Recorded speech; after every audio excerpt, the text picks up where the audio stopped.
Radio की तरह mobile का जमाना भी होगा खत्म। अब स्मार्टफोन की जगह आएगी एक खास चीज, न नेटवर्क का लफड़ा, न मोबाइल रखने का झंझट। आपका शरीर ही स्मार्टफोन की तरह करेगा काम। बिल गेट्स और नोकिया को अभी से दिख रहा भविष्य। एलन मस्क ने तो शुरू भी कर दिया काम। एक दौर था जब रेडियो रखने वाले को रईस समझा जाता था, टीवी वाला उससे भी रईस होता था। हालांकि कुछ दशक बाद मोबाइल का जमाना आया, लेकिन अब मोबाइल का जमाना भी खत्म होने वाला है। कोई भी टेक्नोलॉजी एक ही रूप में लंबे समय तक नहीं रह सकती।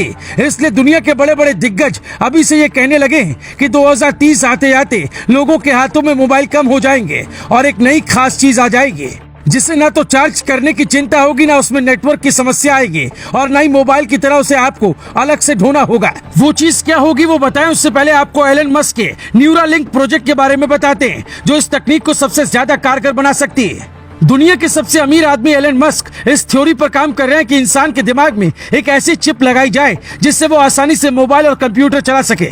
बंदर के दिमाग में चिप लगाकर बकायदा इसका ट्रायल किया गया तो ऐसा दावा सामने आया कि चिप लगते ही वो वीडियो गेम खेलने लगा।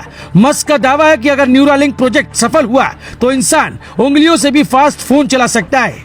अभी एलेक्सा जैसी डिवाइस इंसान के बोलते ही कई काम कर देती है, जैसे पंखे बंद करना और लाइट ऑन करना। ये सब एलेक्सा की मदद से हो जाता है। यहाँ तक कि आईफोन में सीरी की मदद से कॉल और सॉन्ग प्ले करने का ऑप्शन होता है। पर एलन मस्क इससे भी आगे की सोच रहे हैं। लेकिन एलन मस्क से भी ज्यादा तेज बिल गेट्स की सोच लगती है। बिल गेट्स ने कुछ दिनों पहले कहा कि इलेक्ट्रॉनिक टैटू स्मार्टफोन को रिप्लेस कर सकते हैं। आपके शरीर पर एक ऐसा इलेक्ट्रॉनिक टैटू बना होगा जिसे आप जो भी कमांड देंगे वो उसे पूरा करेगा। अगर आपको किसी को फोन लगाना होगा तो आपके सोचते ही उसे फोन लग जाएगा। हालांकि ऐसा नहीं होगा कि आप जो सोचेंगे वो हो जाएगा, बल्कि उसकी भी लिमिट होगी। जैसे आप सीरी से हर चीज बोलकर नहीं करवा सकते, वैसी ही लिमिट इलेक्ट्रॉनिक टैटू की भी होगी। फिलहाल केओटिक मून कंपनी इस तरह के टैटू बनाती है जिनका इस्तेमाल स्पोर्ट्स और मेडिकल लाइन में होता है। मतलब आने वाले दिनों में ऐसा होगा कि एक खास तरह की चिप आपके शरीर में लगेगी, या फिर इलेक्ट्रॉनिक टैटू के जरिए आप बातचीत से लेकर वीडियो गेम तक खेल सकेंगे। नोकिया के सीईओ ने कहा है साल 2030 तक 6G टेक्नोलॉजी आ सकती है। ऐसे में 6G आने के बाद हो सकता है स्मार्टफोन की जगह कोई स्मार्ट ग्लास या फिर कोई और प्रोडक्ट इस्तेमाल होने लगे। कुछ ऐसी तकनीक आ सकती है जिसके जरिए आपको अलग से स्मार्टफोन रखने का झंझट नहीं पालना होगा। हालांकि ऐसा होगा ही, ये दावा हम नहीं करते, क्योंकि किसी भी तकनीक को लाना इतना आसान नहीं होता।